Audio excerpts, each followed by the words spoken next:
பரிசுத்த உன்னத திருநாமத்துக்கு மகிமை உண்டாகட்டும். பெரிய காரியங்களை கர்த்தர் நமக்கு செய்வார். ஆமென். எத்தனையோ காலங்களை நாம் கடந்து வந்திருக்கலாம்.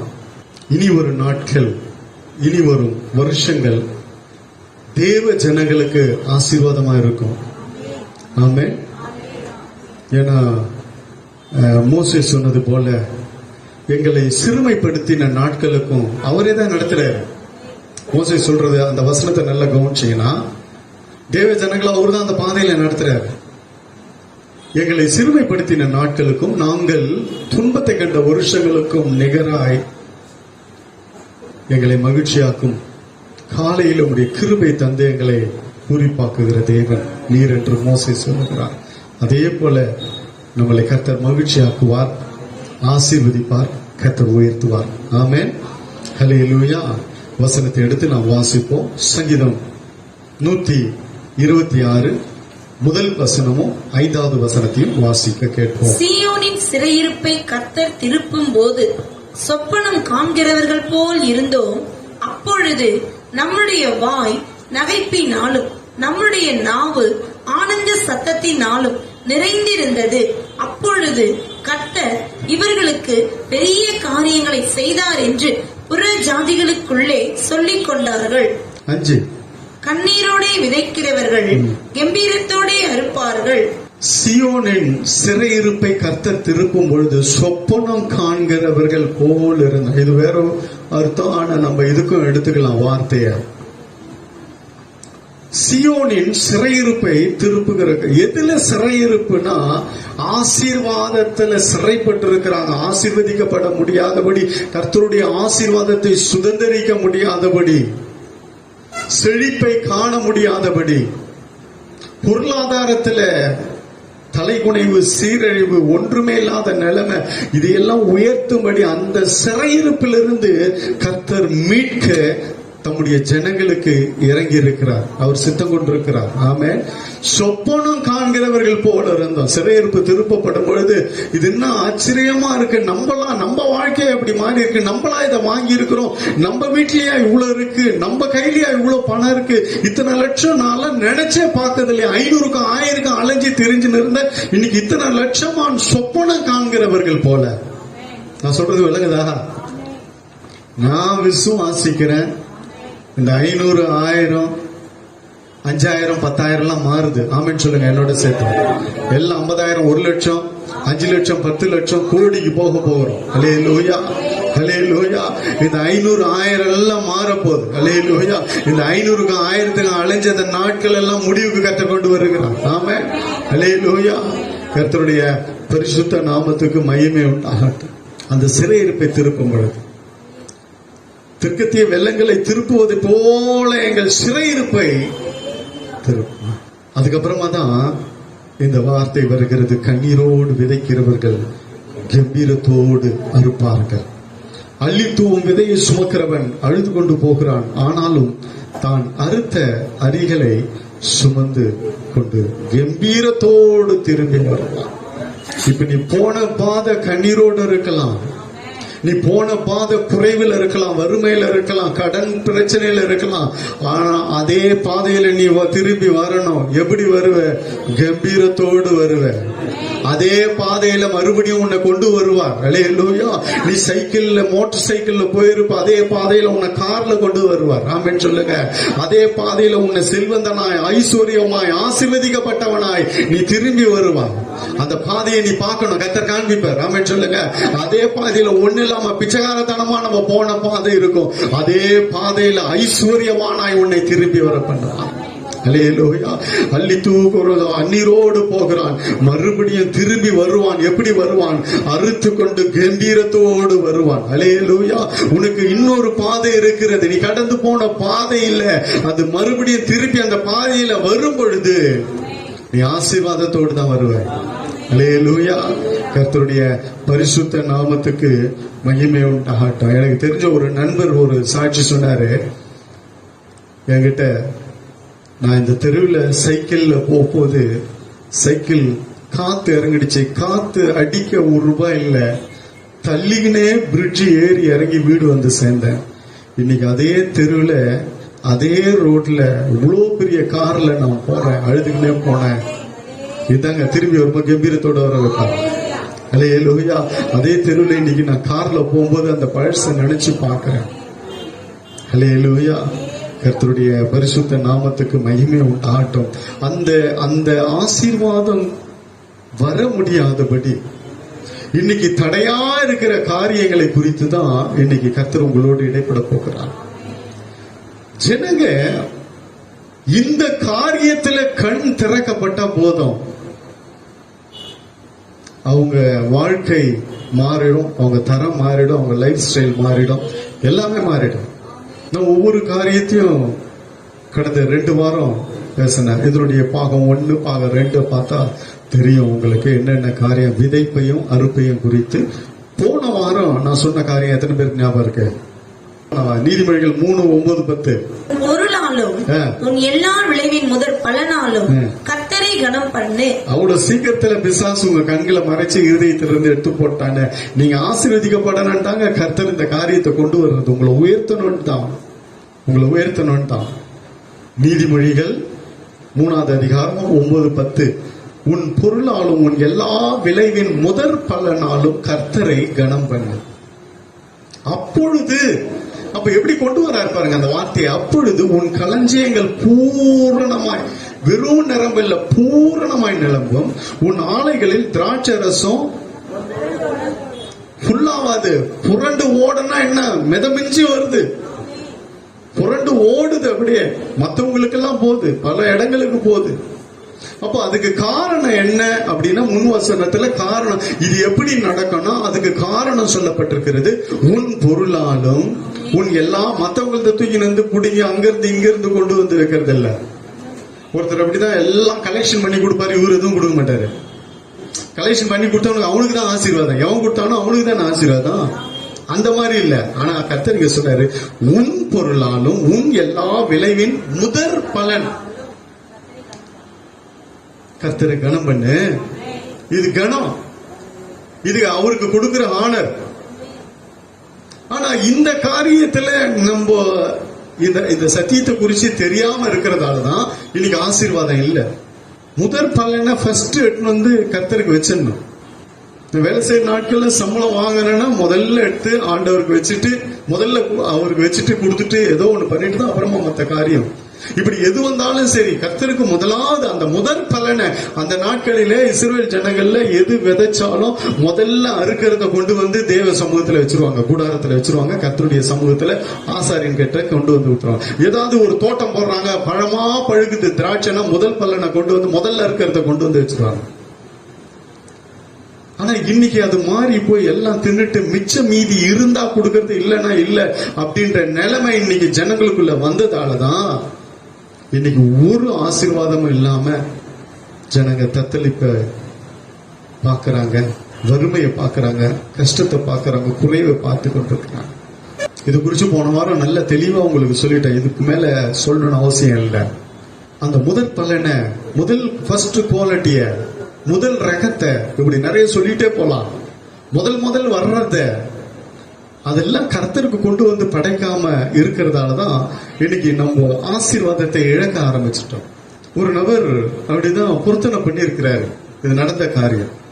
வேலைக்காக நல்ல ஜெபம் பண்ணும் பொழுது அவர் வேலை கிடைச்சா என் முதல் மாச சம்பளத்தை கொடுத்துடுறேன் ஆண்டவரே அப்படின்னு சொல்லி சபையில கொண்டு வந்து கொடுத்துடுறேன் அப்படின்னு சொல்லி ஜெபம் பண்ணிட்டு போயிருக்காரு. வேலை கிடைச்சிருக்கு, வேலை போயிட்டாரு, சம்பளம் வந்துடுச்சு. அவர் என்ன பண்ணிட்டாரு, கட்டி எடுத்துன்னு வந்து பேக் பண்ணி கவர்ல போட்டு பின் பண்ணி எடுத்துன்னு வந்து சபையில கொடுத்துட்டாரு. வீட்டுல எல்லாம் வளர்றாங்க, எல்லாம் கேட்கறாங்க. இது நடந்த கதை, கவனிங்க, நடந்தது. வீட்டுல ஒரே கத்துறான், ஏன்டா கொஞ்சமாவது அருள் இருக்காடா உனக்கு, வாங்கின சம்பளம் முதல்ல எடுத்து வந்து வீட்டுல ஏதாவது கொடுக்கறத விட்டு ஏதோ செலவு பண்றதை விட்டுட்டு எங்களுக்கு கூட கொடுக்காம வீட்டுக்கு ஒண்ணுமே. ஏமா இத்தனை மாசம் சும்மா இருந்தேன், நான் ஏதாவது கொடுத்தேன்னா வேலையே இல்லையே, இந்த மாசமும் நான் வேலைக்கு போகலன்னு நினைச்சுக்க, அடுத்த மாசம் சம்பளம் வந்துடும் கொடுக்குறேன்னா வீட்டுல ஒத்துக்கவே இல்லை. ஒரே சண்டை, பிரச்சனை. வீட்டுக்கு ஒண்ணும் இல்லாம எதுவுமே கொடுக்காம நீ எடுத்துன்னு போய் அப்படியே மொத்தமா எட்டுமையாடா கொடுப்ப? உங்களுக்கு ஏதாவது அறிவு இருக்காடா? அவ்வளவு திட்டு, பயங்கர போராட்டம். என்ன ஆண்டவரே, உமக்கு கொடுத்ததுக்கு இவ்வளவு போராட்டமா, இவ்வளவு திட்டா, எனக்கு இவ்வளவு இதுவா? முதற் பலனை நீங்க தானே கொடுக்க சொன்னீங்க, முதல்ல வாங்கின சம்பளத்தை உங்களுக்கு கொடுத்துட்டேன் அப்படின்னு சொல்லி அவர் ரொம்ப துக்கத்தோடு இருந்தாரு. அப்புறம் வேலை செய்ய ஆரம்பிச்சிட்டார். மறு மாசம் இவர் அந்த மாசம் இவருக்கு ஒரு ப்ராஜெக்ட் கொடுத்து ஒரு வேலையை கொடுத்துருக்காங்க. அதை முடிச்சு அதை வந்து ஒரு பெரிய பேனர் போட்டு அத ஸ்டால் போட்டு வச்சிருக்கிறாங்க.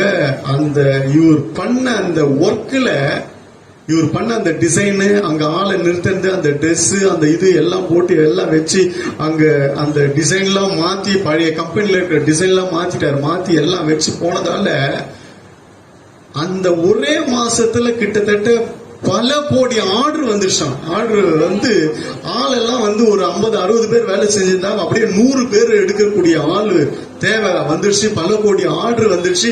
அந்த போட்ட ப்ராஜெக்ட்ல மேனுபேக்சரிங் பண்ண அத்தனை பொருளும் அன்னைக்கே சேல் ஆயிடுச்சான். ஸ்டால்ல வச்சு ஏதோ ஒரு ஸ்டால் போட்டிருக்கிறாங்க. அந்த இடத்துல அந்த வியாபாரிகள்லாம் சேர்ந்து அதுல இவங்களது ஒரு ஸ்டாலாம். ஆனா இவங்களது எல்லாமே போயிடுச்சு. அந்த ஒரே மாசத்துல பல கோடி ஆர்டர் வந்துருச்சு. இவருக்கு மறு மாசம் சம்பளம் அப்படியே கிட்டத்தட்ட எத்தனையோ மடங்கு போய் பதவி உயர்வு வந்து, அதுக்கப்புறம் அவர் சொன்ன சாட்சி, இது நிஜமா நடந்த ஒரு காரியம்.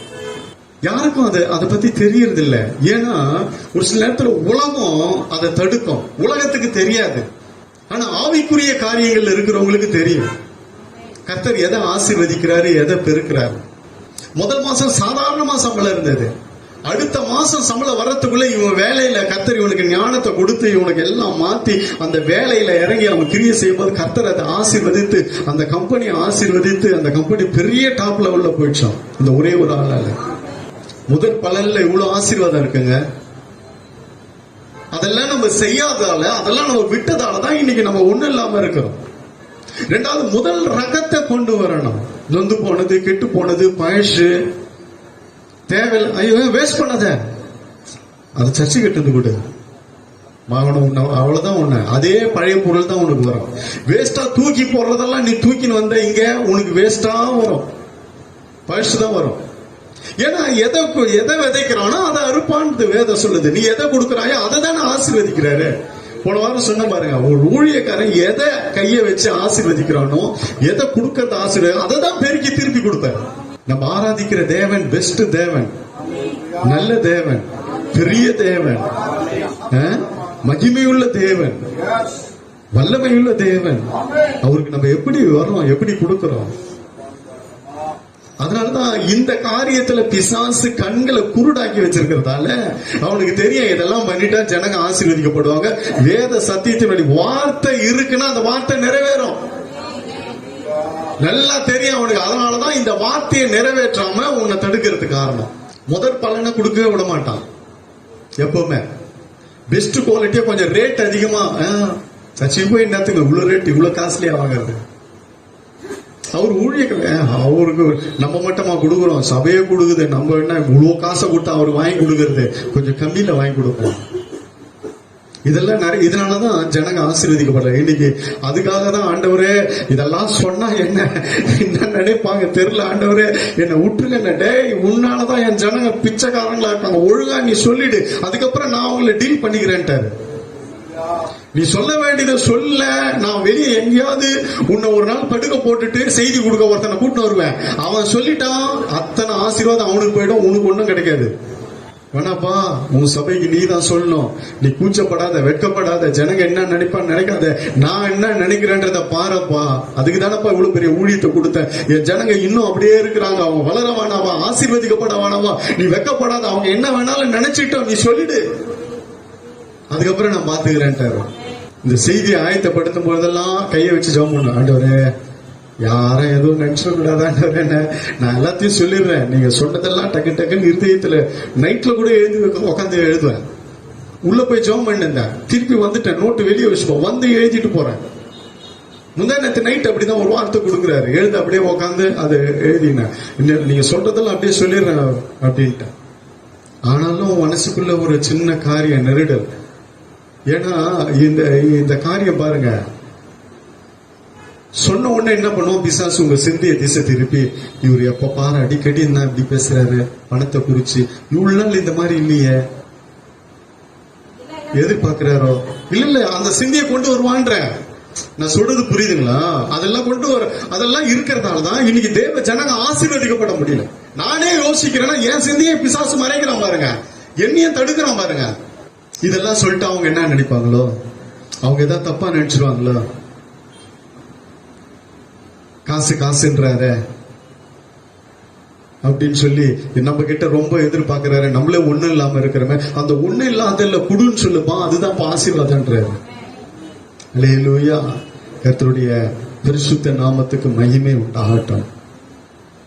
ஒரு வசனம் இருக்கு, வாசிங்க. ஆகாய் தீர்க்க தரிசன புஸ்தகத்தை திருப்பி கொள்ளுங்க, 1வது அதிகாரத்தை.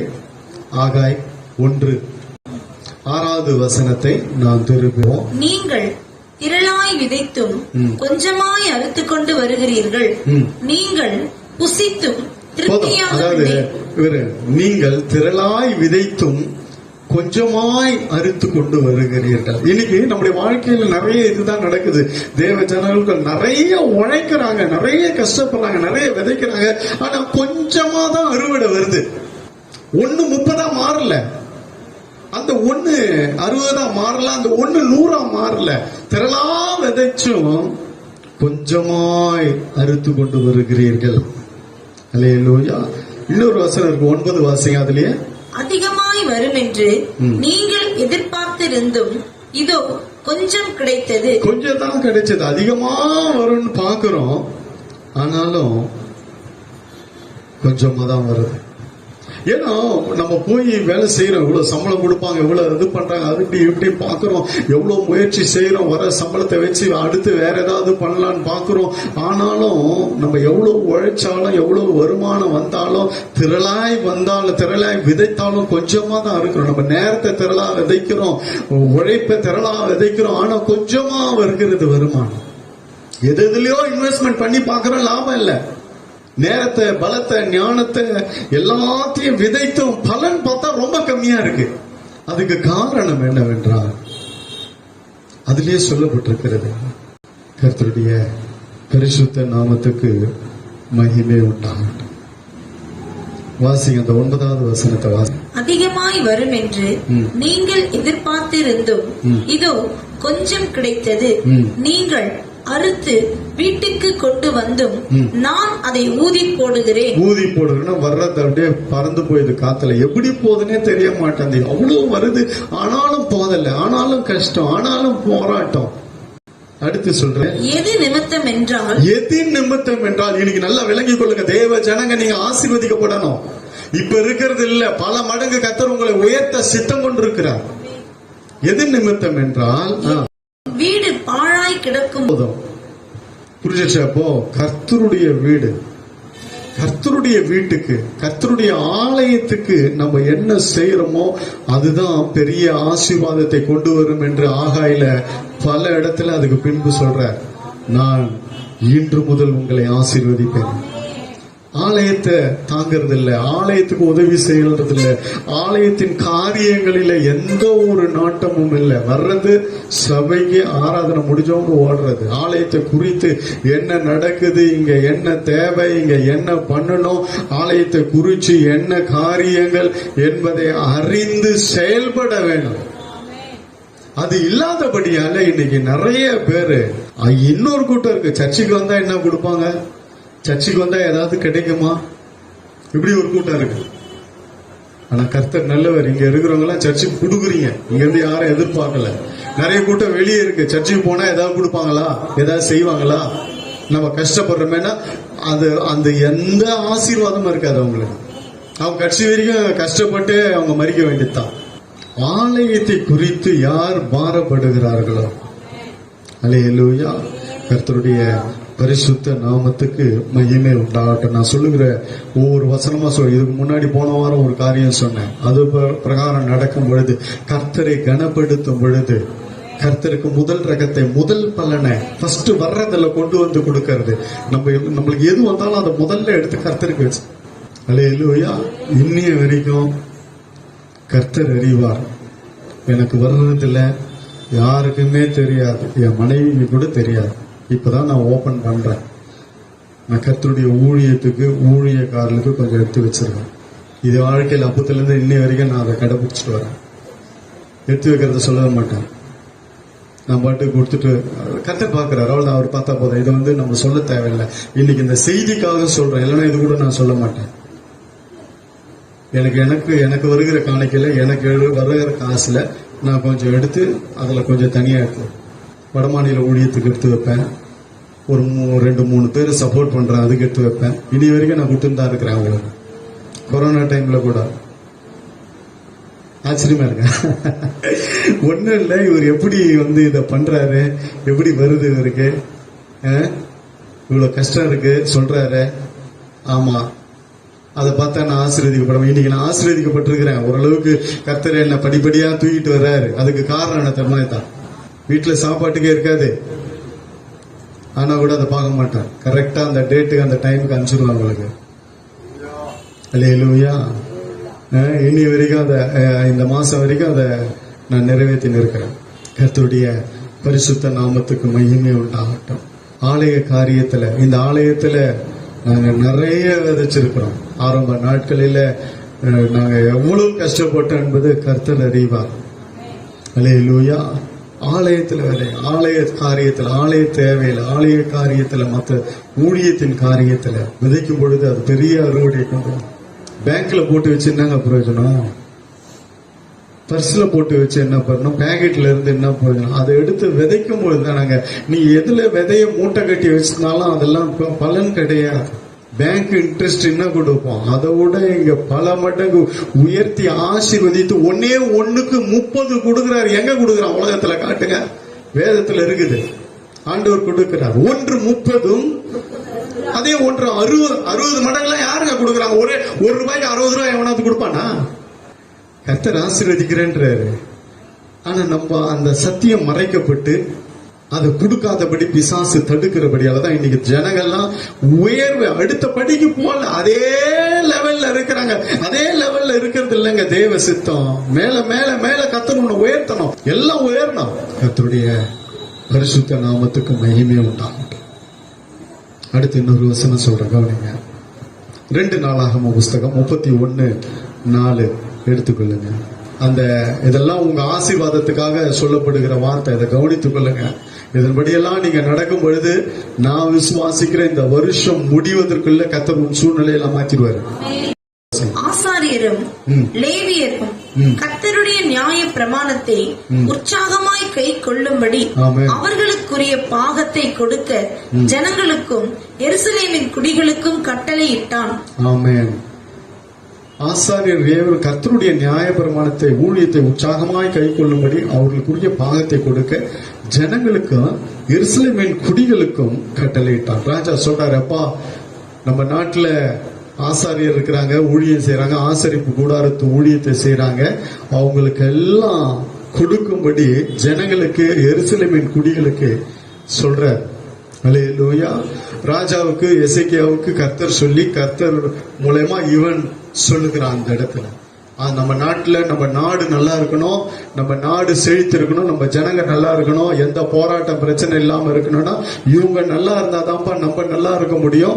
கர்த்தருடைய ஆலயத்துல நிக்கிறவங்க, கூடாரத்துல நின்று ஊழியம் செய்கிறவங்க, அதனால இவங்களை கொஞ்சம் கவனிச்சுங்கன்னு சொல்லி ஜனங்களுக்கு எல்லாம் சொல்றாரு. அடுத்த வசனத்துல இந்த வார்த்தை பிரசித்தமான போது இஸ்ரவேல் புத்திரர் தானியத்திலும் திராட்சை ரசத்திலும் எண்ணெயிலும் தேனிலும் நிலத்தின் எல்லா வரத்திலும் முதற் பலன்களை திரளாக கொண்டு வந்து சகலத்திலும் தசம பாகத்தை பரிபூரணமாய் கொடுத்தார்கள். ஆமென். முதல் பலன்களையும் திரளாக கொண்டு வந்து சகலத்திலும் தசம பாகத்தை பரிபூர்ணமாய் கொடுத்தார்கள். சகலத்திலும் எல்லாத்திலையும் கொண்டு வந்து கொடுத்தாங்க. 6வது வசனம் வாசிங்க.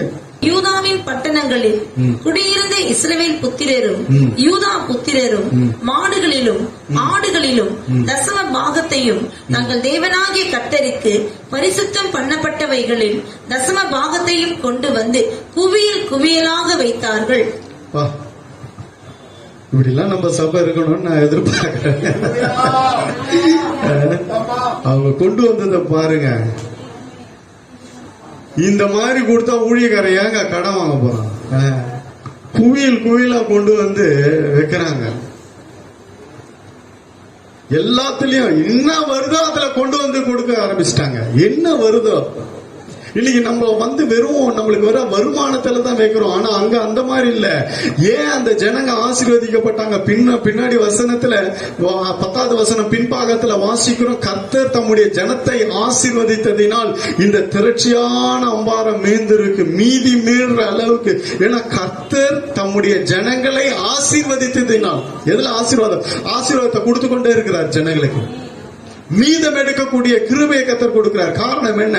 அவங்க கொண்டு வந்து தேவ சமூகத்தில் கொடுத்தபடியா திரளாய் கொண்டு வந்து சகலத்திலும் தசமபாகத்தை பரிபூர்ணமாய் கொடுத்தார்கள். அது மட்டுமல்ல, இது எல்லாத்தையும் கொண்டு வந்து குவியலா வைக்கிறார். எல்லாம் வைக்கிறாங்க. இந்த மாதிரிலாம் ஜனங்க செய்யாதபடியாலதான் அப்படியே படிப்படியாய் விட்டபடியால இன்னைக்கு ஒரு ஆசீர்வாதமும் இல்லாம ஜனங்க இங்கேயும் அங்கேயும் கடன் எவ்வளவு வந்தாலும் பத்தல. காரணம் என்ன? இதுதான். அப்படியே மங்கி போயிடுச்சு இந்த காரியம். பிசாசு அப்படியே குருடாக்கி போட்ட அந்த காரியத்தை ஜனங்க ஆசீர்வதி. ஏன்னா வசனம் சொல்லுது 10வது வசனம், கர்த்தர் தம்முடைய ஜனத்தை ஆசீர்வதித்தனால்தான் இந்த திரட்சியான அம்பாரம் மீந்திருக்குன்றாங்க. கர்த்தர் ஜனங்களை ஆசீர்வதிக்க இதுதான் காரணம், இதுதான் வழி என்பதை பிசாசு இன்னைக்கு குருடாக்கி போட்டிருக்கிறான் அந்த சத்தியத்தை. அல்லேலூயா. கர்த்தருடைய பரிசுத்த நாமத்துக்கு மகிமை உண்டாகட்டும். இந்த மாதிரி சபையில எழும்பணும். அவங்க கொண்டு வந்த அந்த ஜனங்க கொண்டு வந்த அந்த ஆசரிப்பு கூடாரத்துல கொண்டு வந்து ஆசாரியர்களுக்கு முன்பாக வைக்கிறாங்க. அது பெரிய ஆசீர்வாதத்தை ஜனங்களுக்கு கொண்டு வந்தது. இந்த மாதிரி ஒரு இருதயத்தை கர்த்தர் எனக்கு தரணும்னு சொல்லி நம்ம கேட்கணும் தேவ சமூகத்துல. ஏன்னா அதுலதான் நம்ம வஞ்சிக்கிறோம். மல்கியால சொல்றது போல, என்னை எதனால வஞ்சிக்கிறீர்கள் என்று அவரே பதில சொல்லிட்டாராங்க. ஏன் வஞ்சிக்கிறீங்க, எதனால வஞ்சிக்கிறீங்க, ஏன் உங்களுக்கு இந்த கஷ்டம் வருதுன்னு அதுல அர்த்தத்தோடு போடப்பட்டிருக்கிறது மல்கியால. கர்த்தருடைய பரிசுத்த நாமத்துக்கு மகிமை உண்டாகட்டும். இன்னொரு வசனம் இருக்கு, வாசிங்க. எசேக்கியேல் 44:30. சகலவித முதற் கனிகளில் எல்லாம் முந்தின பலனும் நீங்கள் காணிக்கையாய் செலுத்தும் எவ்விதமான பொருள்களும் ஆசாரியர்களுடையதாய் இருப்பதாக உங்கள் வீட்டில் ஆசீர்வாதம் தங்கும்படிக்கு நீங்கள் பிசைந்த மாவில் முதற் பாகத்தையும் ஆசாரியனுக்கு கொடுக்க கடவீர்கள். ஆமென். அப்போ உன் வீட்டுல ஆசீர்வாதம் தங்கணும், உன் குடும்பத்துல மற்ற காரியத்துல எல்லாம் ஆசீர்வாதம் இல்லாமல் இருக்கிறதே அதுக்கு காரணம் என்ன என்பதை இன்னைக்கு இந்த வசனத்தின் மூலமா தெரிந்து கொள்ளுங்க. அந்த வசனத்தை மறுபடியும் வாசிங்க. சகலவித முதற் கனிகளில் எல்லாம் முந்தின பலனும் நீங்கள் காணிக்கையாய் செலுத்தும் எவ்விதமான பொருள்களும் ஆசாரியருடையதாய் இருப்பதாக. ஆசாரியர்களுடையது, அதை தொடக்கூடாது. கர்த்தர் அதை வந்து தேவ ஜனங்களுக்கு, கர்த்தருடைய ஜனங்களுக்கு கர்த்தர் கட்டளையிட்டு இருக்கிறார். அப்போ நம்ம அதையும் நம்மளே யூஸ் பண்ணிக்கிறதால இன்னொருத்தர் பொருளுங்க, அது இன்னொருத்தருக்கு கொடுக்கறத தான் உங்ககிட்ட கொடுக்கிறாரு. அவனை எதுக்கு அவன் சம்பாதிக்கிறத விட்டுட்டு வேலையெல்லாம் விட்டுட்டு கொண்டு வந்து இங்க நிறுத்துறாரு, கொண்டு வராரு, வசனத்தை போதிக்கும்படி மற்ற ஊழியங்களை செய்யும்படி வைக்கிறாருன்னா உங்களை ஆசீர்வதித்து நீங்க கொண்டு வந்து அவங்களுக்கு கொடுக்கும்படி உங்களுக்கு அந்த கிருபையை கொடுத்திருக்கிறார். அல்லேலூயா. பல மடங்கு பெருக்கம் எனக்கு இல்ல, உங்களுக்கு தான் பெருக்கம். 1/10 ஆவறது உங்களுக்கு தாங்க. ஆனா அந்த 10 ஆவறது எப்போ, 30, 60 ஆவறது எப்போ, 100 மடங்கு ஆவறது எப்போன்னா அது இவங்க கையில இருக்குது. ஆசீர்வதிக்க கிருபையும் அந்த அபிஷேகத்தையும் பெற்றவர்கள் கொடுக்கறது அப்படியே ஆசீர்வதிச்சு கொடுக்கும் போது அது பெருக்குது. ஆனா பெருகிறது யாருக்கு பெருகுதுன்னா உங்களுக்கு தான் பெருகுது. இந்த சத்தியத்தை விளங்காதபடி இன்னைக்கு நமக்குள்ள அந்த இருள் இருக்கிறது, அந்த இருள் நீங்கணும். அல்லேலூயா. கர்த்தருடைய மறுபடியும் அந்த வசனத்தை வாசிங்க. அதுல கவனிங்க, அந்த வசனத்தை கவனிங்க. சகலவித முதற் கனிகளில் எல்லாம் முந்தின பலனும் நீங்கள் காணிக்கையாய் செலுத்தும் எவ்விதமான பொருள்களும் ஆசாரியர்களுடையதாய் இருப்பதாக. ஆசாரியர்களுடையதாய் இருப்பதாக. உங்கள் வீட்டில் ஆசீர்வாதம் தங்கும்படிக்கு நீங்கள் பிசைந்த மாவில் முதற் பாகத்தையும் ஆசாரியனுக்கு கொடுக்க கடவீர்கள். ஆமென். முதற் பாகத்தையும் ஆசாரியனுக்கு, உங்க வீட்டுல ஆசீர்வாதம் தங்கும்படி. அல்லேலூயா. உங்கள் வீட்டில் ஆசீர்வாதம் இருக்கணும் எப்பவுமே. அல்லேலூயா. கர்த்தருடைய பரிசுத்த நாமத்துக்கு மகிமை உண்டாகட்டும். ஆசாரியனுக்கு கொண்டு வர வேண்டும். இன்னொரு வசனம் இருக்கு, வாசிங்க. இதெல்லாம் விலகி கொள்ளுங்க, இதெல்லாம் தெரிஞ்சு கொள்ளுங்க. கர்த்தர் உங்களை ஆசீர்வதிப்பார். அல்லேலூயா. இதெல்லாம் நிறைய பாத்தீங்கன்னா பாரம்பரியமா வரவங்க எல்லாம் இதை கண்டுபிடிக்கிறாங்க, இதன்படி செயல்படுறாங்க. அவங்களெல்லாம் பாத்தீங்கன்னா அவங்களெல்லாம் கர்த்தர் பல மடங்கு உயர்த்த காரணம் என்ன? ஆனா இன்னைக்கு இந்த பெந்தகோஸ்தே சத்தியத்தை அறிந்தவர்கள் இதுல பின்வாங்கி போய் இதன்படி செய்யாம இருக்கிறபடியால தான் ஃபுல்லா நிறைய பேர் கஷ்டப்படுறாங்க. ஒரு சிலர் இதுல உண்மையா இருக்கிறவங்க மிகவும் பல மடங்கு ஆசீர்வதிக்கப்பட்டிருக்கிறத நான் நிறைய இடத்துல பார்த்திருக்கிறேன். இன்னொரு வசனம் இருக்கு, வாசிங்க. என்னாகம புஸ்தகத்துல 18வது அதிகாரத்தை நாம் திருப்பிக் கொள்ளுவோம். எல்லாம் நோட் பண்ணீங்க, அதெல்லாம் முக்கியமான வார்த்தை, உங்க ஆசீர்வாதத்தின் வார்த்தை. 18வது அதிகாரத்துல 21வது வசனத்தை வாசிங்க. இதோ லேவியின் புத்திரர் ஆசரிப்பு கூடாரத்தின் பணிவிடையை செய்கிற அவர்களுடைய வேலைக்காக இஸ்ரவேலுக்குள்ளவைகள் எல்லாவற்றிலும் இஸ்ரவேலுக்குள்ள அந்த ஜனங்களுக்குள்ள அந்த தேசத்துக்குள்ள இருக்கிற எல்லாவற்றிலும் தசம பாகத்தை அவர்களுக்கு சுதந்திரமாக கொடுத்தேன். இது ஊழியக்காரனுடைய சுதந்திரம். அல்லேலூயா. கர்த்தருடைய பரிசுத்த நாமத்துக்கு மகிமை உண்டாகட்டும். தசம பாகத்தை அவர்களுக்கு சுதந்திரமாக கொடுத்தேன். அதுதான் அவர்களுடைய சுதந்திரம் என்று வேதம் சொல்லுகிறது. இன்னொரு அதே 18வது அதிகாரத்துல 31வது வசனத்தை வாசி. அதை நீங்களும் உங்கள் குடும்பத்தாரும் எவ்விடத்திலும் புசிக்கலாம். நீங்கள் ஆசரிப்பு கூடாரத்துக்கு சொல்றார், ஆசாரியர்களுக்கு நீங்கள் ஆசரிப்பு கூடாரத்திலே செய்யும் பணிவிடைக்கு ஈடான உங்கள் சம்பளம் அது ஊழியக்காரனுடைய சம்பளம். அந்த தசமபாகம் காணிக்கெல்லாம் அவங்களுக்கு சம்பளம் என்று சொல்லப்பட்டிருக்கிறது. என் சம்பளம் யார்கிட்ட இருக்கு?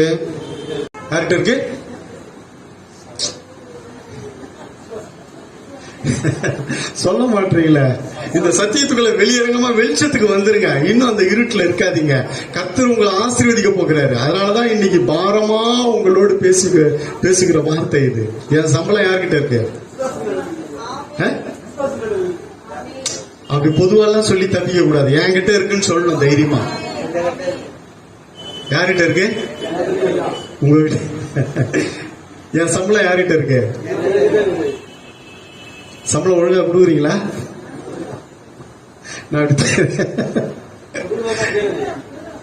எத்தனை நல்லவர். சம்பளமே சரியா வர மாட்டேன், அப்புறம் எங்க போனஸ், இன்சென்டிவ், ஓட்டி. ஒரு சில நேரத்துல சம்பளமே ஒழுங்கா வர மாட்டேன், அப்புறம் எங்க நான் போனஸ் எதிர்பார்க்கறது? ஓவர் டைம்ல நிறைய செய்யறேன், ஓவர் டைமுக்கெல்லாம் பலன் இல்லை.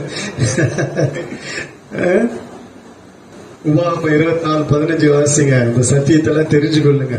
அவன் வேலை செய்த நாளில் தானே பொழுது போகும் முன்னே அவன் கூலியை அவனுக்கு கொடுத்து விட வேண்டும். அவன் ஏழையும் அதன் மேல் ஆவலுமாயிருக்கிறான். அதை கொடாவிட்டால் அவன் உன்னை குறித்து கர்த்தரை நோக்கி முறையிடுவான். அது உனக்கு பாவமாயிருக்கும்.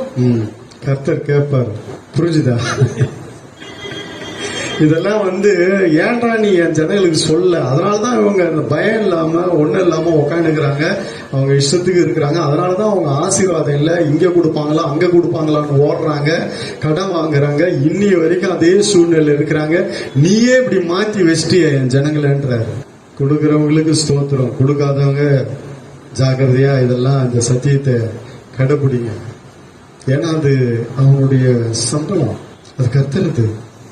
ஏன்னா அவங்க ஆசரிப்பு கூடாரத்துல ஊழியம் செய்ய நிறைய குடும்பம் இலவசமா வேலை இலவசமா வாங்கிட்டு போனீங்கன்னா கர்த்தர் கேட்பார். எத்தனை பேர்கிட்ட இன்னைக்கு நைட்டு கேட்கிறாரு தெரியல. ஏன்னா எப்போ வசனம் பலிபீடத்துல இருந்து வந்துச்சோ கர்த்தர் கேட்பார். வேலைக்காரனுடைய கூலியை பிடிச்சி வச்சிடாதப்பா, அவன் முறையிட்டா அது உனக்கு பாவமா போயிடும். கர்த்தர் கேட்பார். அதெல்லாம் பார்த்துட்டு இருக்கிறாரு. கர்த்தருடைய பரிசுத்த நாமத்துக்கு மகிமை உண்டாகட்டும். இது அவர்களுடைய சம்பளம். இப்ப நம்ம போய் வேலை செய்யறோம், சம்பளம் கொடுக்காம யாராவது வேலை செய்வீங்களா? மாசம் ஃபுல்லா கஷ்டப்பட்டுட்டு இன்னைக்கு நம்ம என்ன பண்றோம்? இங்க 10,000 ரூபாய், அங்க 5,000 ரூபாய் கொடுக்குறாங்கடா, டபால் அங்க தாவரம், சம்பளம் எங்க அதிகமா இருக்கோ அங்க போயிடுறோம். இல்ல போயிடுறோமா இல்லையா? எங்க சம்பளம் அதிகமா கம்மியாகிற இடத்துல போய் செய்யற வேலை இதை விட அதிகமா கொடுக்குற இடத்துல போய் சேர்ந்துக்கிறோம். நம்ம சம்பளத்தை நம்ம கரெக்டா பாத்துக்கிறோம். சம்பளம் 1ஆம் தேதியே வருதான்னு பாக்குறோம், இல்ல 5ஆம் தேதி 10ஆம் தேதி மாச கடைசியில கொடுத்தா, ஐயோ என்னையா சம்பளம் இப்படி கொடுத்தா நான் என்னையா பொழப்பு நடத்துறது. திருப்பி 2 மாசம் 3 மாசம் இதே செஞ்சா என்ன பண்ணுவோம்? வேலையை மாத்திருவோம். 7 வருஷமா எனக்கு ஒரே சபை தான் இருக்கு, மாத்தல. அதே விசுவாசிங்க தான். நம்மளா இருந்தா உலக பிரகாரமா மாத்திருவோமா இல்லையா? 2 மாசம் சம்பளம் கொடுக்கலாம், எதுக்கு அங்க போறது? வேஸ்ட் தானே. நம்ம உழைப்பு வீணா போகுது இல்ல, சம்பளம் கொடுக்கிற இடத்துக்கு போறோம்ல. கர்த்தர் கொடுத்த ஊழியத்துல அப்படியே உறுதியா நிக்கிறோம். அல்லேலூயா. கர்த்தருடைய பரிசுத்த நாமத்துக்கு மகிமை. வேற எவனா அந்த விட்டு ஓடி இருப்பான் இருக்கிற. அப்போ அந்த நாட்கள்ல நான் பட்ட கஷ்டம் இருக்கு பாருங்க, பயங்கரம். கர்த்தருடைய பரிசுத்த நாமத்துக்கு மகிமை உண்டாகட்டும். இன்னொரு வசனம் இருக்கு, வாசிங்க. லேவியாகமம் 27:30. வெறும் நம்மளுக்கு தேவையான காரியத்தை மாத்திரம் வாசிமா. கர்த்தருக்கு உரியது தசம பாகம் எல்லாம் கர்த்தருக்கு உரியது, அது கர்த்தருக்கு பரிசுத்தமானது. தசம பாகம் எல்லாம் கர்த்தருக்கு உரியது, அது கர்த்தருக்கு பரிசுத்தமானது, அது அவருடையது. இப்ப அவருடையதை நம்ம கையாடுறதாலதான் இல்ல. எப்படி இன்னொருத்தர் பொருளை எடுத்தா என்ன சொல்லுவோம்? அதெல்லாம் நான் சொல்ல மாட்டேன், நீங்களே யோசிச்சீங்க. அது ஏன் என் வாயில சொல்றது? இன்னொருத்தர் பொருளை எடுத்தா என்ன சொல்லுவோம்? அதை நீங்களே நினைச்சுக்கணும். ஆமா, அதானே அர்த்தம். அவருது. அவர் என்ன சொல்றாரு? தசமா எல்லாம் அவருடையது, கர்த்தருக்குரியது, அது கர்த்தருக்கு பரிசுத்தமானது, அது அவருடையது. அவருடையதெல்லாம் நம்ம எடுக்கிறதாலதான் நம்மளுடையது வரல. நம்மளுக்கு உண்டானது வரல. நம்ம ஆசீர்வாதம் எங்கேயோ ஓடி ஒளிஞ்சு போயிருக்குது, வரல. அது அவருடையது.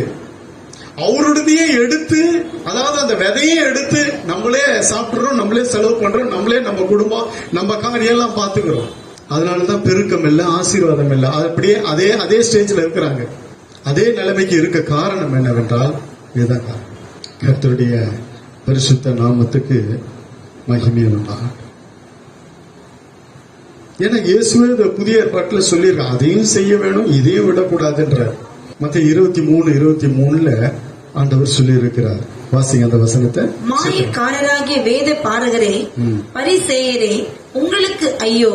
நீங்கள் ஒற்றதலாமிலும் வெந்தயத்திலும் சீரகத்திலும் தசம பாகம் செலுத்தி நியாய பிரமாணத்தில் கற்பித்திருக்கிற விசேஷித்தவைகள் ஆகிய நீதியையும் இரக்கத்தையும் விசுவாசத்தையும் விட்டு விட்டீர்கள். இவைகளையும் செய்ய வேண்டும், அவைகளையும் விடாதிருக்க வேண்டும் என்று கர்த்தர் சொல்லுகிறார். புதிய ஏற்பாட்டிலே சொல்றார், பழைய ஏற்பாட்டிலே முன்னிச்சுன்றாங்க. நல்ல கவனிங்க, இன்னொரு சத்தியத்தை கவனிச்சு கொள்ளுங்க. ஆசாரியன்றாங்க. நிறைய பேர் சொல்றாங்க, தவறான சத்தியத்துல சொல்றாங்க. ஆசாரியன் பழைய ஏற்பாட்டோட முடிஞ்சிடுச்சுங்க. ஆசாரியன் இயேசுன்னா ஆசாரியரா? லேவி கோத்திரமா? அவர் யூதா கோத்திரமாச்சேன்றாங்க. இத நல்லா கவனிச்சுங்க, புரிஞ்சுக்கொள்ளுங்க. நிறைய இப்ப தவறா திசை திருப்புறாங்க. ஆசாரியன்றது ஆசாரியனுக்கு கொடுக்க வேண்டியது, ஆசாரியன் என்பது ஆசாரியனுக்கு படைக்க வேண்டியது, ஆசாரியனுக்குரியது தசம பாகம், அவனுக்கு உண்டான முதல் பலன் எல்லாம் ஆசாரியத்துவம் பழைய ஏற்பாடுங்க. அவர் லேவி கோத்திரம் கிடையாதுங்க, இயேசு யூதா கோத்திரங்க. அவர் ஆசாரியன். அல்லேலூயா. ஒரு வசனம் இருக்கு, வாசிங்க. எபிரேயர் 4:14 வாசிங்க. எபிரேயர் 4:14.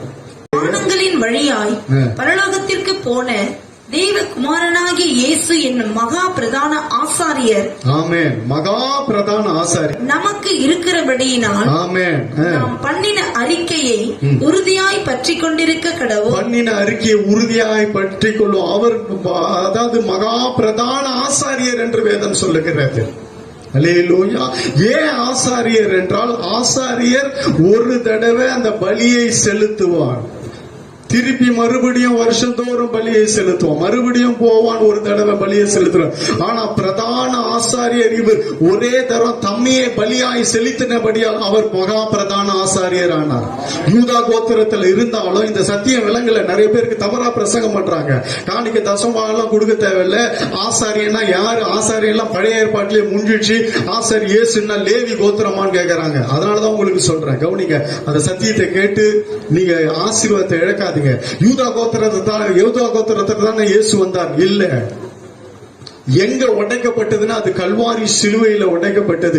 அவர் பிரதான ஆசாரியராய் உள்ளே போய் தன் ஜீவனை கொடுத்து ரத்தத்தை சிந்தி எங்களை போல இருக்கிறவங்களை ஆசாரியர்களை வைத்திருக்கிறார். அல்லேலூயா. இன்னொரு வசனம் இருக்கு, 15 வாசிங்க அப்படியே. அதை நம்முடைய பலவீனங்களை குறித்து பரிதபிக்க கூடாத பிரதான ஆசாரியர் நமக்கிராமல் எல்லா விதத்திலும் நம்மை போல் சோதிக்கப்பட்டும் பாவம் இல்லாதவராய் இருக்கிற பிரதான ஆசாரியரே நமக்கு இருக்கிறார். பிரதான ஆசாரியரே நமக்கு இருக்கிறார். அல்லேலூயா. கர்த்தருடைய பரிசுத்த நாமத்துக்கு மகிமை உண்டாகட்டும். அடுத்து 7வது அதிகாரம் வாசிங்க, 15. அல்லாமலும் மெல்கிசேதேக்குக்கு ஒப்பாய் வேறொரு ஆசாரியர் எழும்புகிறார் என்று சொல்லி இருப்பதினால் மேற் சொல்லியது மிகவும் பிரசித்தமாய் விளங்குகிறது. அப்படியே 16, 17 வாசிங்க. மாம்ச சம்பந்தமான கட்டளை ஆகிய நியாய பிரமாணத்தின்படி ஆசாரியரா ஆகாமல், நல்ல விளங்கிக் கொள்ளுங்க. இந்த சத்தியெல்லாம் உங்களுக்கு விளங்குதான் தெரியல. நியாய பிரமாணத்தின்படி அவர் ஆசாரியர் அல்ல. அல்லேலூயா. நியாய பிரமாணத்தை உடைச்சு ஒரு புதிய கிருபையின் கட்டளையை கொடுத்து நமக்கு அதுல யாரும் நிலை நிற்க முடியலன்றதாலதான் இயேசு புதிய ஏற்பாடை கொண்டு வந்தார், புது சத்தியத்தை. நீர் மெல்கிசேதேக்கின் முறைமையின்படி என்றென்றைக்கும் ஆசாரியராய் இருக்கிறீர் என்று சொல்லிய சாட்சிக்கு தக்கதாக அழியாத ஜீவனுக்குரிய வல்லமையின்படி ஆசாரியர் ஆனார். அவர் ஆசாரியர் ஆனார். அழியாத ஜீவனுக்குரிய வல்லமையின்படியே அவர் ஆசாரியர் ஆனார். அல்லேலூயா. அவர் ஆசாரியர். கர்த்தருடைய பரிசுத்த நாமத்துக்கு மகிமை உண்டாகட்டும். 7:24 வாசிங்க. இவரோ என்றென்றைக்கும் நிலைத்திருக்கிறபடியினாலே மாறி போகாத ஆசாரியத்துவம் உள்ளவராய் இருக்கிறார். மாறி போகாத ஆசாரியத்துவம் உள்ளவராய் இருக்கிறவர் தான் எங்களுக்கு ஆசாரியராய் ஊழியத்தை கொடுத்திருக்கிறார். இந்த ஆசாரிய ஊழியத்தை எங்களுக்கு கொடுத்திருக்கிறார். அல்லேலூயா. அவர் வழியாய் நாங்கள் ஆசாரியர். நாங்கள் லேவி கோத்திரத்தில் இருந்து அல்ல, இயேசு கிறிஸ்துவின் மூலமாய் ஆசாரியர்கள் ஆனோம். அதுக்கு இன்னொரு தெளிவான வசனம் இருக்கு, நான் சொல்றேன், கவனிங்க. எபிரேயர் 5:10 வாசிங்க. மெல்கிசேதேக்கின் முறைமையின்படியான பிரதான ஆசாரியர் என்று தேவனாலே நாமம் தரிக்கப்பட்டார். தேவனால் நாமம் தரிக்கப்பட்டவர் மெல்கிசேதேக்கின் முறைப்படி பிரதான ஆசாரியர் என்று தேவனாலே நாமம் தரிக்கப்பட்டவர். அல்லேலூயா. கர்த்தருடைய இந்த சத்தியத்துல நீங்க விளங்கிக் கொள்ளுங்க. இன்னொரு கடைசியா ஆசாரியர் என்பதற்கு வெளிப்படுத்தல் 1:6 வாசிங்க. நம்மிடத்தில் அன்பு கூர்ந்து நமது இரத்தத்தினாலே நம்முடைய பாவம் கழற நம்மை கழுவி நம்முடைய பிதாவாகிய தேவனுக்கு முன்பாக நம்மை ராஜாக்களும் ஆசாரியர்களும் ஆக்கின அவருக்கு மகிமையும் வல்லமையும் என்றென்றைக்கும் உண்டாயிருப்பதாக. விளங்கிடுச்சா உங்களுக்கு? எல்லாம் பழைய ஏற்பாட்டுல இருந்து எடுத்து சொன்னீங்களேங்க. அது பழைய ஏற்பாட்டோட முடிஞ்சிடுச்சுங்க. அது ஆசாரியனுக்கு கொடுத்தாங்க தான், எல்லாம் பண்ணாங்க தான், கர்த்தர் சொன்னதெல்லாம் உண்மைதான். புதிய ஏற்பாட்டுல இருக்கான்னு கேக்குறீங்களே, அதுக்கு அடையாளமான வார்த்தை இதுதாங்க. அவர் ஆசாரியர். அவர் மூலமா எங்களை ஆசாரியரா இந்த பூமியில கர்த்தர் வைத்திருக்கிறார், கூடாரத்துல பணிவிடை செய்யும்படி. அல்லேலூயா. தேவ ஜனங்களுக்காக ஆசரிப்பு கூடாரத்தில் ஆசாரியர்கள் பணிவிடை செய்தது போல உங்களுக்காக பணிவிடை செய்யும்படி கர்த்தர் ஆசாரியனாய் கர்த்தர் எங்களை நிறுத்தி இருக்கிறார். சபையின் மேய்ப்பன் ஒவ்வொருவனும் ஆசாரியன் என்று வேதம் சொல்லுகிறது. அல்லேலூயா. கர்த்தருடைய பரிசுத்த நாமத்துக்கு மகிமை உண்டாகட்டும். அப்ப இந்த சத்தியத்தெல்லாம் நம்ம கடைபிடிச்சா பெரிய ஆசீர்வாதத்தை கர்த்தர் கொடுக்கிறாரு. இந்த வருஷ கடைசிக்குள்ள கர்த்தர் மடமட நான் இந்த செய்தியை ஆரம்பிச்சதுல இருந்து பாக்குறேன். 2-3 குடும்பத்தெல்லாம் கர்த்தர் அப்படியே சேஞ்ச் பண்ணிட்டு வர்றார், மாத்திட்டு வர்றார். கர்த்தர் கொடுக்கிறார், ஆசீர்வதிக்கிறார். அல்லேலூயா. நிறைய பேர் எல்லாரும் சபையில ஒருத்தர் விடாம எல்லாரும் ஆசீர்வதிக்கப்படணும். ஆமென் சொல்லுங்க. பொருளாதாரத்துல உங்க தலை உயரணும். அல்லேலூயா. கர்த்தருடைய பரிசுத்த நாமத்துக்கு மகிமை ஆகட்டும். கடைசியா நம்ம எவ்வளவு வச்சிருக்கிறோம் அதை வச்சு உலகம் சொல்லுது. இப்போ ஒரு 10 லட்சம் இருக்கு, ஒரு கோடி, ஒரு பணக்காரங்க உலகம் சொல்லுதா இல்லையா? அவருனாங்க பெரிய பணக்காரங்க, வீடு இருக்கு, அது இருக்கு, அது இருக்கு. நம்மளும் சொல்றோம்ல, கர்த்தர் கொடுத்தாருங்க, கர்த்தர் வீட்டை கொடுத்தாரு, அதை கொடுத்தாரு, இவ்வளவு பேங்க் பேலன்ஸ் இருக்கு, இத்தனை லட்சம் இருக்கு, இவ்வளவு இருக்கு, இவ்வளவு நகை இருக்கு, இவ்வளவு பணம் வருது, இவ்வளவு இன்கம் வருது. இதை வச்சு உலகம் சொல்லும் நீ பணக்காரன். ஆனா பரலோகம் பணக்காரன் சொல்ல யார சொல்லும்? சரி, இப்படி வேற இன்னும் உங்களுக்கு புரியல. இப்போ நம்ம கர்த்தருக்கு எவ்வளவு கொடுத்திருக்கிறோம்? நம்ம நாட்கள்ல, நம்முடைய வருஷத்துல ரட்சிக்கப்பட்டு இது வரைக்கும் கர்த்தர் நம்மளுக்கு கொடுத்திருக்கிறது பாருங்க எவ்வளவு இருக்குன்ட்டு. நம்ம எவ்வளவு கொடுத்திருக்கிறோம், இது வரைக்கும் எவ்வளவு செஞ்சிருக்கிறோம், கணக்கு போட்டு பாருங்க. கரெக்டா சொன்னீங்க. அவர் இதுல அடிச்சுக்கவே முடியாது, கொடுக்கறதுல அள்ளி அள்ளி கொடுக்கிறார். இன்னைக்கு பரலோகம் உன்னை பணக்காரனா அங்கீகரிக்குமா? கொஞ்சம் பாத்துக்கணும். உலகம் இங்க இருக்கிற பணக்காரங்களே அங்கீகரிக்கும். அவரு அங்க பெரிய பிக்ஷாட்டுங்க, பெரிய கோடீஸ்வரங்க, அது உலகம். இங்க பணம் இருக்குது பாக்குது உலகம். ஆனா பரலோகம் நீ எங்க எவ்வளவு செஞ்சிருக்கிற, பரலோக பேங்க்ல எவ்வளவு போயிருக்குன்றத கர்த்தர் பாக்குறாரு. இது வரைக்கும் நம்ம என்ன கொடுத்திருக்கிறோம், எவ்வளவு கொடுத்திருக்கிறோம், இது வரைக்கும் நம்ம ரட்சிக்கப்பட்டு இத்தனை வருஷத்துல எவ்வளவு செஞ்சிருக்கிறோம், எவ்வளவு காணிக்க கொடுத்திருக்கோம், எவ்வளவு தசமா கொடுத்திருக்கிறோம், என்ன பொருள் கொடுத்திருக்கிறோம்ன்றத கொஞ்சம் கணக்கு போடுங்க, லிஸ்ட் எடுங்களேன். அப்படி லிஸ்ட் எடுத்தா அசிங்கமா போயிடும், ரொம்ப கேவலமா போயிடும். 10 5 போட்டுட்டு 50 100 கொடுத்துட்டு, ஆனா நிறைய நம்மளுக்கு வந்திருக்குது. அவர் கொடுத்தத கணக்கு போடுங்க. ஒண்ணு இல்ல, சிம்பிள் கணக்கு. அவர் கொடுத்தத கணக்கு போடுங்க, அவருக்கு செஞ்சதை கணக்கு போடுங்க. எவ்வளவு இருக்கு? உலகம் உன்னை பணக்காரன் அங்கீகரிக்கும் உன்கிட்ட இருக்கிறத வச்சு. பரலோகம் நீ கொடுத்ததை வச்சுதான் அங்கீகரிக்கும் எவ்வளவுன்றது. நான் சொல்றது புரியுதான்னு தெரியல, எத்தனை பேருக்கு புரியல? உங்களுக்கு இன்னும் சரியா புரியல? தெரியுது நல்லா. நீ எவ்வளவு கொடுத்தாயோ அதை வச்சுதான் பரலோகம் செல்லும். நீ எவ்வளவு பெரிய பணக்காரன்றது, எவ்வளவு கொடுத்திருக்கிறன்றது. அல்லேலூயா. நீ என்ன கொடுத்திருக்கிறேன்ற. இன்னைக்கு நம்மளே மனசுல ஒரு கணக்கு போட்டுக்கணும். இன்னைக்கு நம்ம ஆண்டவருக்காக எவ்வளவு செஞ்சிருக்கிறோம், என்ன செஞ்சிருக்கிறோம், எவ்வளவு வந்திருக்கு நம்மளுக்கு. ஏன்னா நம்ம கிட்ட இருக்கிறத பார்த்து மத்தவங்க சொல்லுவாங்க இல்ல, சொல்றாங்கல்ல, நம்ம கிட்ட என்ன இருக்கோ பார்த்து. அதே போலதான் மேல இருக்கிறவங்க, நீ மேல இருக்கிற பரலோகம் நீ கொடுக்கறத பார்த்து தான் சொல்லலாம். அவர் எவ்வளவு நமக்கு கொடுத்தாரு, எல்லாம் கொடுத்தாருங்க. கர்த்தர் எனக்கு இதை கொடுத்தாரு, அதை கொடுத்தாரு, இன்னைக்கு தரம் மாறி இருக்கு, இவ்வளவு வருமானம் கொடுக்கிறாரு, அவ்வளவு கொடுக்கிறாரு, எல்லாம் கரெக்ட் தான். ஆனா நம்ம எவ்வளவு கொடுத்துருக்கிறோம், ஒரு கணக்கு பார்த்தா எப்படி இருக்கும், நம்ம இது வரைக்கும் எவ்வளவு செஞ்சிருக்கிறோம். தராசுல வைக்கப்பட்டா நம்ம ஆண்டவருக்காக எவ்வளவு என்ன பண்ணிருக்கோம், எவ்வளவு இது வரைக்கும் செஞ்சிருக்கிறோம், பரலோகத்துக்காக, ஊழியத்துக்காக, தேவராஜ்யத்துக்காக. அங்க மேல கணக்கு இருக்கு. இங்க நீ பெரிய பணக்காரனா வாழ்ந்துட்டு மேல நீ பிச்சைக்காரனா வாழ்ந்து என்ன பிரயோஜனம்? மேல பிச்சைக்காரனா இருந்தா என்ன பிரயோஜனம்? இந்த பூமியில அதெல்லாம் அந்த ஸ்டைல் மாறணும். பரலோகம் அங்கீகரிக்கணும், இவன் ஒரு பெரிய பணக்காரன் பரலோகத்துல. அல்லேலூயா. அள்ளி அள்ளி தேவ ராஜ்யத்துக்கு கொடுத்து இருக்கிறான். இவன் பரலோகத்துல பெரிய பணக்காரன். அல்லேலூயா. இங்க மேல போவாங்க, ரட்சிக்கப்பட்டு எல்லாம் பண்ணி போனா, நான் பூமியில எவ்வளவு பெரிய கோடீஸ்வரன் தெரியுமாண்ணா? ஏய், நீ பிச்சைக்காரன்டா இங்க. ஏன்னா நீ பரலோகத்துக்கு ஒண்ணுமே செய்யல, ஒண்ணுமே அத்தனை கோடியை கொடுத்து ஒண்ணுமே பண்ணல. இங்க இருக்கிறான் பாரு, இவன் கொஞ்சம் தான் கொடுத்தான், இவன் வருமானம் கம்மி தான், ஆனா இவன் கொடுத்தது அதிகம். அல்லேலூயா. இவன் தான் இங்க பணக்காரன், நீ இங்க பிச்சைக்காரன். அப்படியே ஓரமா நெல்லு. அல்லேலூயா. பாருங்க, கணக்கு பார்த்தா இப்படிதான் பாப்பா. பரலோகத்துக்காக, கர்த்தருக்காக, ஆண்டவருக்காக, ஊழியத்துக்காக எந்த அளவு அளக்கிற, எந்த அளவினால் அளக்கப்படுகிறாயோ அந்த அளவினால் உனக்கு அளக்கப்படும். அல்லேலூயா. எவ்வளவு செஞ்சிருக்கிறன்றத கொஞ்சம் யோசிச்சு பாருங்க. அவர் எவ்வளவு கொடுத்திருக்கிறாரு, அதுல இருந்து நம்ம என்ன பண்ணி இருக்கிறோம், இது வரைக்கும் எவ்வளவு செஞ்சிருக்கிறோம், ஒரு கணக்கு போட்டா நம்மளால சொல்ல முடியுமா? பெரிய தொகையை கர்த்தர் கொடுத்திருக்கிறேங்க, பெரிய பெரிய பொருள் எல்லாம் கொடுத்திருக்கிறேங்க. அல்லேலூயா. இன்னைக்கு உலகத்தான் உலக பிரகாரமா செய்யறாங்க. அவங்க உண்டி எல்லாம் பாத்தீங்கன்னா இவ்வளவு பெரிய ஓட்டை இல்லாண்டவரை எதுக்கு இந்த மாதிரி இவ்வளவு பெரிய ஓட்டை வச்சிருக்கிறான்? நம்ம உண்டியில உண்டு தானே இருக்கு. டேய், அங்க தங்கம் போடுறாங்கடா, வெள்ளி போடுறாங்கடா, கட்டுக்கட்டா பண்டல் பண்ணி உள்ள போடுறாங்க. அதுக்குதான் இவ்வளவு பெருசு ஓட்டை கொட்டுறாங்க. எடுத்துன்னு போய் பெருசு பண்ணிட்ட புரியல உங்களுக்கு? கர்த்தாவே உங்களுக்கு ஸ்தோத்திரம். கர்த்தர் நல்லவர். நான் ஏன் பிரயாசப்படுறேன்னா எப்படியாவது உங்களை ஆசீர்வதிக்கணுங்க.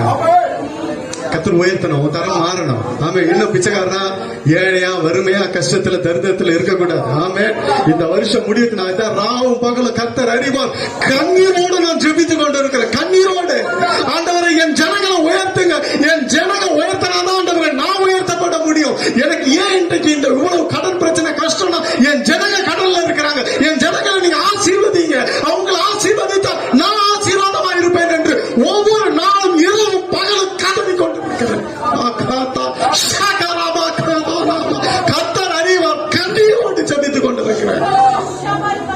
என் ஜனங்க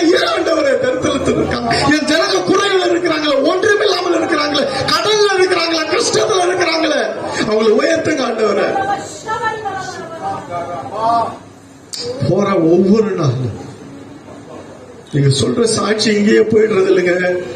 கர்த்தர் அறிவார். ராவும் பகலும் நான் கதறி கண்ணீர் விட்டு அழுகிறது கர்த்தர் அறிவார். அதுக்குதான் என்ன ஆசாரியா நான் வைத்திருக்கிறான். அதுக்குதான் என்ன ஆசாரியா நான் வைத்திருக்கிறான். தேவ ஜனமே, சத்தியத்தை விளங்கிக் கொள்ளுங்க. ஒரே ஒரு வசனத்தை வாசிங்க, நான் முடிக்கிற நேரம் இல்லை. ஏசாயா 32:20 வாசிங்க. அடுத்த வாரம் ஞாயிற்றுக்கிழமைக்குள்ள கர்த்தர் எல்லாரையும் ஆசீர்வதிக்கணும், அடையாளத்தை காண்பிக்கணும். நான் தான் ஜெபம் பண்றேன், இந்த வருஷம் முடிவதற்குள்ள அடையாளத்தை காண்பிங்க ஆண்டவரே என் ஜனங்களுக்கு என்று. வாசிங்க, அதெல்லாம் வந்துருமா தள்ளி. நீர்வளம் பொருந்திய இடங்களில் எல்லாம் விதை விதைக்கிற நீங்கள் பாக்கியவான்கள். நீர்வளம் பொருந்திய இடங்களில் எல்லாம் இதனுடைய சத்தியத்தை விளங்கிக் கொள்ளுங்க. நீர்வளம் பொருந்திய இடம் எது? சபை.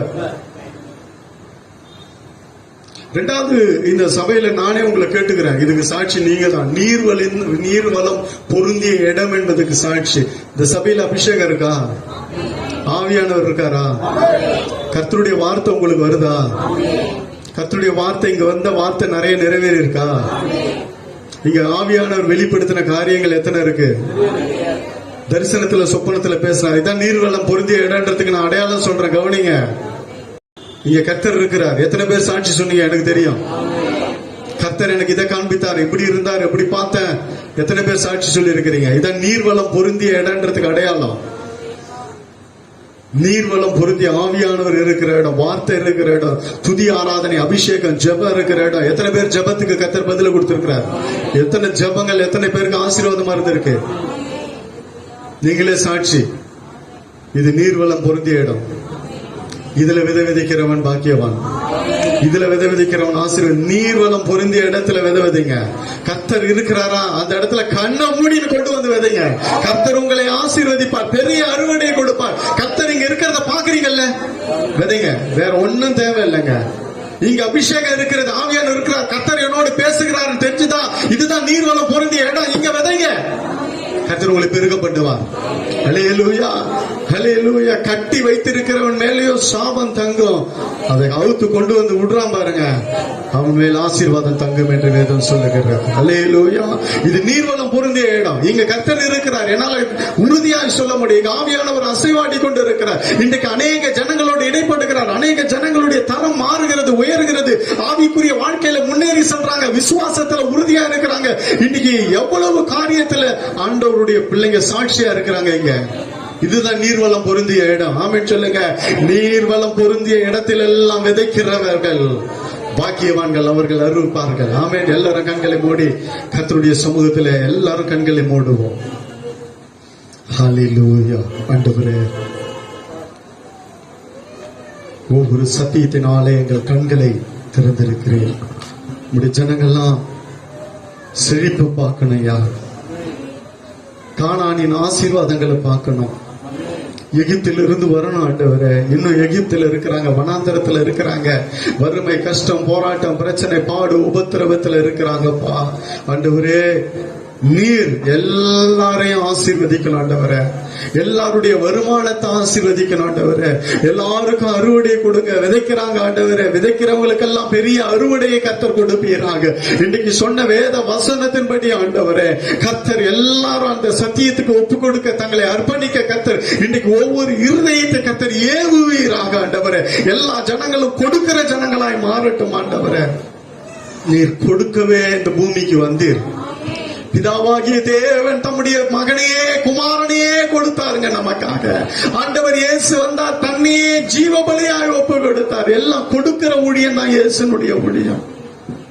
கல்வாரி மலையில தன்னையே கொல்கத்தாவில ஒப்பு கொடுத்தார். ஆண்டவரே, கொடுக்கிறவர்களாய் எங்க வைங்க. இனி வாங்குகிறவர்கள் அல்ல, கொடுக்கிறவர்களாய் வைங்க. வந்திருக்கிற எல்லா தெய்வ பிள்ளைகளை ஆசீர்வதிங்க. அவங்க வருமானத்தை ஆசீர்வதிங்க, அவங்கள உயர்த்துங்க. இனி கடன் வாங்கக்கூடாது, கடன் சூழ்நிலையெல்லாம் மாறணும் ஆண்டவரே. தொடர்ந்து உடைய பிள்ளைகளை கர்த்தர் பல மடங்கு கர்த்தர் உயர்த்தி புதிய வருஷத்துல பெரிய ஆசீர்வாதத்தோடு பிரவேசிக்க கர்த்தர் இரக்கம் செய்யுங்க. எல்லா துதிகன மகிமை நமக்கு எடுக்கிறோம் இயேசுவின் மூலம் பிதாவே.